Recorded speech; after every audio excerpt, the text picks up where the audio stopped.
Congress party പിളരുമെന്ന് പ്രധാനമന്ത്രി നരേന്ദ്രമോദി. മുസ്ലിം league Maoist അജണ്ടകളാണ് പാർട്ടിക്കുള്ളിൽ നടപ്പാക്കുന്നത്. ഇതിൽ അസ്വസ്ഥരായ ഒരു വിഭാഗം കോൺഗ്രസിനുള്ളിൽ വളർന്നു വരുന്നുണ്ടെന്നും മോദി പറഞ്ഞു. ബീഹാർ തെരഞ്ഞെടുപ്പിന് ശേഷം പ്രവർത്തകരെ അഭിസംബോധന ചെയ്ത് സംസാരിക്കുകയായിരുന്നു പ്രധാനമന്ത്രി. आज कांग्रेस मुस्लिम लीगी माओवादी कांग्रेस यानी एमएमसी बन गई है और कांग्रेस का पूरा एजेंडा अब इसी पर चलता है और इसलिए अब कांग्रेस के भीतर भी एक अलग धड़ा पैदा हो रहा है जो इस नेगेटिव पॉलिटिक्स से असहज है। जो कांग्रेस के नामदार है, ये जिस रास्ते पर कांग्रेस को लेकर चल रहे हैं, इसके प्रति घोर निराशा, घोर नाराजगी अंदर ही अंदर पनप रही है और मुझे तो आशंका है, हो सकता है कि आगे कांग्रेस का एक और बड़ा विभाजन हो। कांग्रेस के जो सहयोगी दल हैं वो भी समझने लगे हैं कि कांग्रेस अपनी नेगेटिव पॉलिटिक्स में सबको एक साथ डुबो रही है। और आपको याद होगा,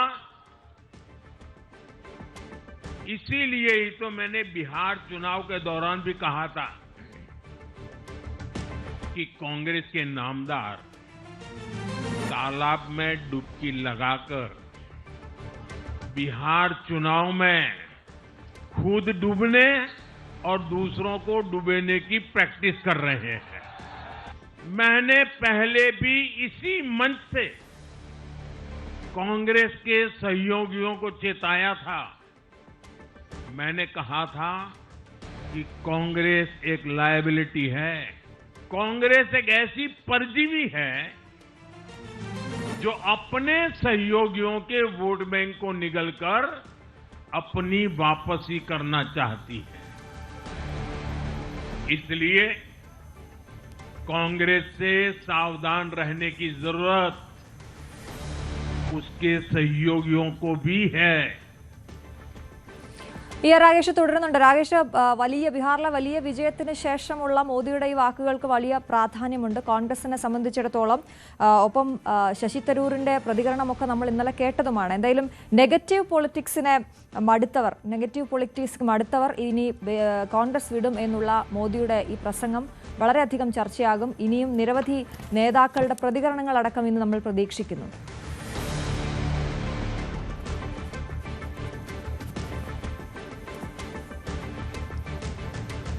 തീർച്ചയായും കോൺഗ്രസിനെ കടന്നാക്രമിച്ചുകൊണ്ടായിരുന്നു പ്രധാനമന്ത്രിയുടെ പ്രസംഗം എന്ന കാര്യത്തിൽ സംശയമില്ല. പ്രത്യേകിച്ച് ജംഗിൾ രാജ് ഇനി ഒരിക്കലും മടങ്ങി വരില്ല എന്നാണ് നരേന്ദ്രമോദി സൂചിപ്പിച്ചത്. കാരണം ഈ തെരഞ്ഞെടുപ്പ് കാലത്ത് ആദ്യം മുതൽ അവസാനം വരെ പ്രധാനമന്ത്രി നരേന്ദ്രമോദി ഉൾപ്പെടെയുള്ള BJP നേതാക്കൾ ആവർത്തിച്ചിരുന്ന പ്രധാനപ്പെട്ട ഒരു വിഷയമായിരുന്നു ജംഗിൾ രാജ്. 90-കൾ മുതൽ ഏതാണ്ട് 2005 വരെ ലാലു പ്രസാദ് യാദവിന്റെ കാലത്ത് ഉണ്ടായിരുന്ന ഇത്തരം വിഷയങ്ങൾ, അതായത് നിയമം കയ്യിലെടുക്കുന്ന ക്രമസമാധാനം അടക്കമുള്ള വിഷയങ്ങൾ ചൂണ്ടിക്കാട്ടിച്ചുള്ള പ്രചാരണം, അത് ഈ വിജയത്തിന് ശേഷമുള്ള ആഘോഷത്തിലും പ്രധാനമന്ത്രി ആവർത്തിക്കുകയാണ് ചെയ്തത്. മറിച്ച് ഇന്ത്യ സഖ്യം ഉന്നയിക്കുന്ന ആരോപണങ്ങൾക്ക് കൂടി മോദി മറുപടി പറയുകയും ചെയ്തു. അതായത് ഒന്ന്, ജനാധിപത്യത്തിന്റെ വിജയം എന്നാണ് മോദി ബീഹാറിലെ ജയത്തെ വിശേഷിപ്പിച്ചത്. 2, തെരഞ്ഞെടുപ്പ് കമ്മീഷനിൽ ജനങ്ങൾക്കുള്ള വിശ്വാസം വർദ്ധിപ്പിക്കുന്നതാണ് ബീഹാറിലെ ജയം എന്ന് മോദി പറഞ്ഞിരിക്കുന്നു. ഒപ്പം ജനങ്ങൾ വികസനത്തിനാണ് വോട്ട് ചെയ്തതെന്നുകൂടി അദ്ദേഹം പറഞ്ഞു വെക്കുകയാണ്. അങ്ങനെ ഇന്ത്യ സഖ്യം സമീപകാലത്ത്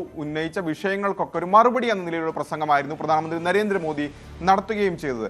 മറുവശത്ത് ഇന്ത്യ സഖ്യം ഇത്തരത്തിൽ തെരഞ്ഞെടുപ്പ് നടപടിക്രമങ്ങളെയൊക്കെ തന്നെ ചോദ്യം ചെയ്യുന്നുണ്ടെങ്കിൽ പോലും ഇന്ത്യ സഖ്യത്തിൽ തന്നെ ബീഹാറിലെ തോൽവിയിൽ വിമർശനം ഉണ്ടാകുമെന്ന കാര്യത്തിൽ സംശയമില്ല. ഇന്നലെ തന്നെ ഈ തെരഞ്ഞെടുപ്പ് ഫലം പരിശോധിക്കണം, പ്രത്യേകിച്ച് ഇന്ത്യ സഖ്യത്തിലെ കക്ഷികൾ തന്നെ ആത്മപരിശോധന നടത്തണമെന്ന് ആവശ്യപ്പെട്ടുകൊണ്ട് ഇതിനോടകം തന്നെ വിവിധ കക്ഷികൾ രംഗത്തെത്തുകയും ചെയ്തിരിക്കുന്നു. ഒപ്പം ഇന്ത്യ സഖ്യത്തിന്റെ നേതൃത്വത്തെ ചോദ്യം ചെയ്തുകൊണ്ട് ഇപ്പോൾ തൃണമൂൽ കോൺഗ്രസ് അടക്കമുള്ള പാർട്ടികൾ രംഗത്ത് വരികയാണ്. പ്രത്യേകിച്ച് അഭിഷേക് ബാനർജി അടക്കമുള്ളവർ പറയുന്നത് കോൺഗ്രസിന് ഏതായാലും BJPയെ പരാജയപ്പെടുത്താൻ കഴിയില്ല, മറിച്ച് മമതാ ബാനർജിക്കാണ് അത്തരത്തിലൊരു ട്രാക്ക് റെക്കോർഡ് ഉള്ളത് എന്ന പ്രതികരണം തൃണമൂൽ കോൺഗ്രസിന്റെ പല നേതാക്കളും നടത്തുന്നുണ്ട്. കാരണം ബംഗാളിൽ നിരന്തരം BJP ആണ് അവിടുത്തെ മുഖ്യ പ്രതിപക്ഷം. അവരുമായി ഏറ്റുമുട്ടിയാണ് മമതാ ബാനർജി വിജയിക്കുന്നത്. അത് നിയമസഭാ തെരഞ്ഞെടുപ്പിലാകട്ടെ, കഴിഞ്ഞ ലോക്സഭാ തെരഞ്ഞെടുപ്പിലാകട്ടെ അവിടെ തൃണമൂൽ കോൺഗ്രസ് ആണ് നേട്ടമുണ്ടാക്കിയത്. അങ്ങനെ BJPയുമായി നേർക്കുനേർ ഏറ്റുമുട്ടുന്ന മമതാ ബാനർജി വരട്ടെ എന്ന തരത്തിലുള്ള ഒരു മുറവിളികൾ ഒരു വശത്ത് ഉയരുകയാണ്. കാരണം കഴിഞ്ഞ ലോക്സഭാ തെരഞ്ഞെടുപ്പിൽ വലിയ വിജയം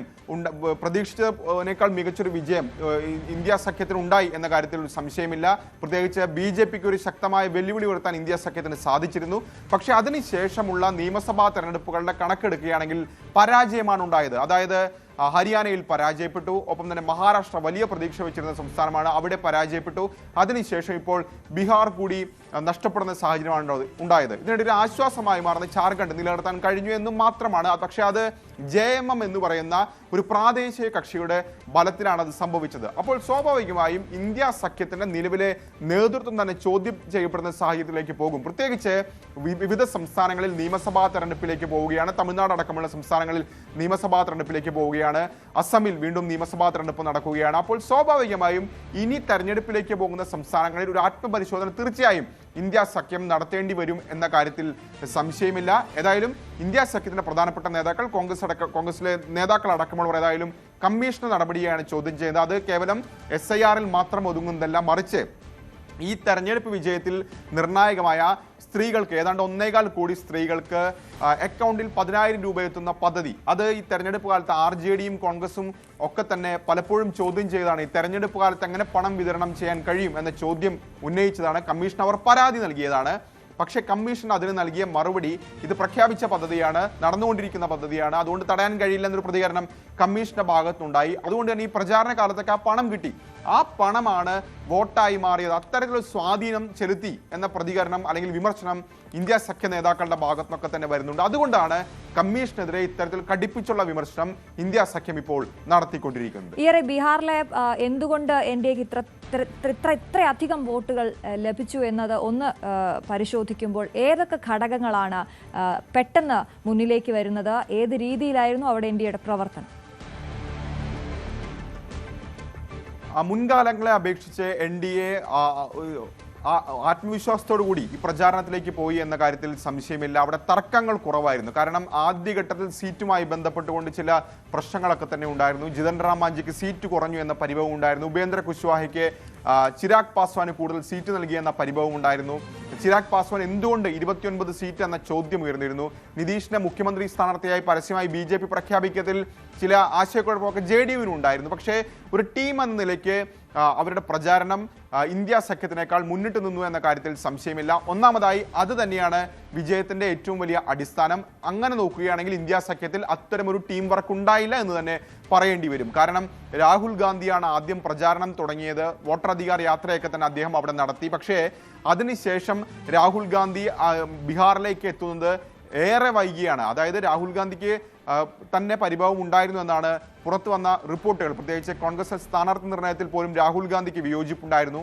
കാരണം കഴിഞ്ഞ തവണ ചെറിയ മാർജിനിൽ ജയിച്ച പലർക്കും ഇത്തവണ സീറ്റ് കൊടുക്കാതെ വലിയ മാർജിനിൽ തോറ്റവർക്ക് സീറ്റ് കൊടുത്തു. അങ്ങനെ ഇഷ്ടക്കാർക്ക് സംസ്ഥാന നേതൃത്വം അത്തരം പട്ടികയിൽ ഉൾപ്പെടുത്തിയെന്ന പരിഭവം രാഹുൽ ഗാന്ധിക്ക് പോലും ഉണ്ടായിരുന്നു എന്നാണ് അന്ന് പുറത്തു വന്ന റിപ്പോർട്ടുകൾ.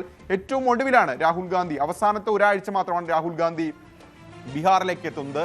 സഖ്യകക്ഷികൾ തമ്മിൽ നേർക്കുനേർ ഏറ്റുമുട്ടുന്ന സാഹചര്യമുണ്ടായി. അത് ഒരു അനൈക്യത്തിന്റെ സൂചന അവിടെ നൽകുകയും ചെയ്തു. പ്രത്യേകിച്ച് 12 സീറ്റുകളിലാണ്, 12 സീറ്റുകളുടെ വ്യത്യാസമല്ല, വലിയ മാർജിനിൽ തോറ്റു എന്നൊക്കെ നമുക്ക് ഇപ്പോൾ പറയാമെങ്കിൽ പോലും പുറമേക്ക് അത് കൊടുത്ത സന്ദേശം ഇന്ത്യ സഖ്യം ഒന്നിച്ചല്ല, മറിച്ച് ഇന്ത്യ സഖ്യത്തിൽ ആശയക്കുഴപ്പമുണ്ട്, തർക്കമുണ്ട് എന്ന സന്ദേശമാണ് അവിടെ നൽകിയത്.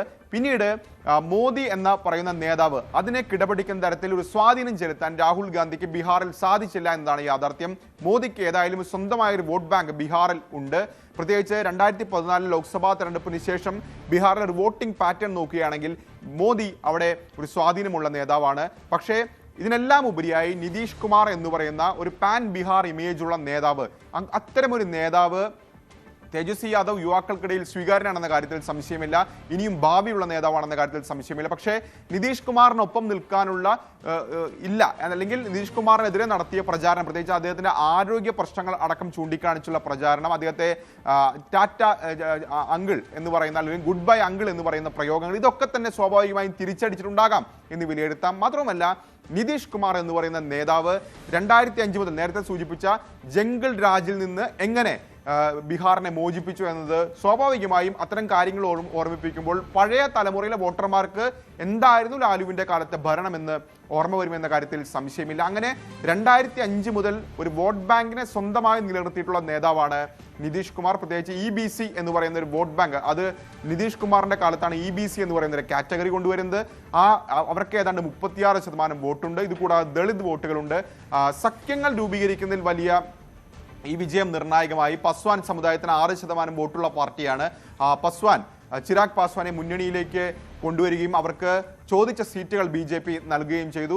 ഇതുകൂടാതെ ഗയ അടക്കമുള്ള മേഖലകളിൽ ജിതൻ റാം മാഞ്ചിയുടെ പാർട്ടി വലിയ നിർണായകമാണ്. അങ്ങനെ അലയൻസ് സ്റ്റിച്ച് ചെയ്യുന്നതിൽ വലിയ വിജയം NDAയുടെ ഭാഗത്തുനിന്നുണ്ടായി. ഒപ്പം നിതീഷ് കുമാർ നടപ്പാക്കിയ ക്ഷേമ പ്രവർത്തനങ്ങൾ, സ്ത്രീ വോട്ടർമാർ എല്ലാ കാലത്തും നിതീഷിന് വോട്ട് ചെയ്യുന്നവരാണ്. അതിന്റെ ഏറ്റവും ഒടുവിലത്തെ ഉദാഹരണമാണ് നമ്മളിപ്പോൾ സൂചിപ്പിച്ച മുഖ്യമന്ത്രി മഹിളാ റോസ്ഗർ യോജന. ആ പൈസ കൊണ്ട് സ്വയം തൊഴിൽ കണ്ടെത്തിയവരുണ്ട്, പ്രത്യേകിച്ച് ആടിനെയും പശുവിനെയും വാങ്ങിയവരുണ്ട്, ഒപ്പം തന്നെ തയ്യൽ മെഷീൻ വാങ്ങിയവരുണ്ട്, വഴിയോരങ്ങളിൽ ചെറിയ ചെറിയ കടകൾ തുടങ്ങിയവരുണ്ട്. അത്തരം ആളുകൾക്ക് ഒരു ഉപജീവന മാർഗമായി ആ 10,000 രൂപ മാറുകയാണ്. മാത്രമല്ല അത് നല്ല രീതിയിൽ നടപ്പാക്കുകയാണെങ്കിൽ അത് 2 ലക്ഷം വരെ കൊടുക്കും എന്നാണ് സർക്കാരിന്റെ വാഗ്ദാനം. അത്തരത്തിൽ ചില വാഗ്ദാനങ്ങളും അതുവരെ നടപ്പാക്കിയ ക്ഷേമ പ്രവർത്തനം ഒക്കെ തന്നെ വോട്ടായി എന്ന് തന്നെ വിലയിരുത്തേണ്ടി വരും. അതുകൊണ്ട് തന്നെയാണ് നിതീഷ് കുമാറിനെ വീണ്ടും തെരഞ്ഞെടുക്കാൻ, അല്ലെങ്കിൽ 200 കടത്തിയുള്ള NDAയുടെ പ്രകടനത്തിലേക്ക് നയിച്ച പ്രധാനപ്പെട്ട കാരണം. ശരി, ER രാഗേഷാണ് വിശദവിവരങ്ങൾ നൽകിയത്. ബീഹാറിലെ കനത്ത പരാജയത്തിൽ പാർട്ടിക്ക് ഉത്തരവാദിത്വമുണ്ടെന്ന് കോൺഗ്രസ് പ്രവർത്തക സമിതി അംഗം ശശി തരൂർ. പരാജയ കാരണം പഠിക്കാൻ പാർട്ടിക്ക് ഉത്തരവാദിത്വമുണ്ട്. എവിടെയാണ് തെറ്റ് പറ്റിയതെന്ന് പരിശോധിക്കണം. തന്നെ പ്രചരണത്തിന് ക്ഷണിച്ചിരുന്നില്ല. പ്രചരണത്തിൽ നേരിട്ട് പങ്കാളിയായവർ കാരണങ്ങൾ വിശദീകരിക്കണമെന്നും തരൂർ പറഞ്ഞു. I'm sure that the party has a responsibility to study in detail the causes. But remember, we were not the senior partner in the alliance, and that RJD also has to look carefully at its own performance. But I will say that on a matter like this, it's very important that we look at the totality of our performance. You know, elections are about a number of factors. There is, of course, the popular mood, there is the question of organizational strengths and weaknesses, there is the question of the messaging, a lot of issues which will have to be looked at and to see what went right, what went wrong.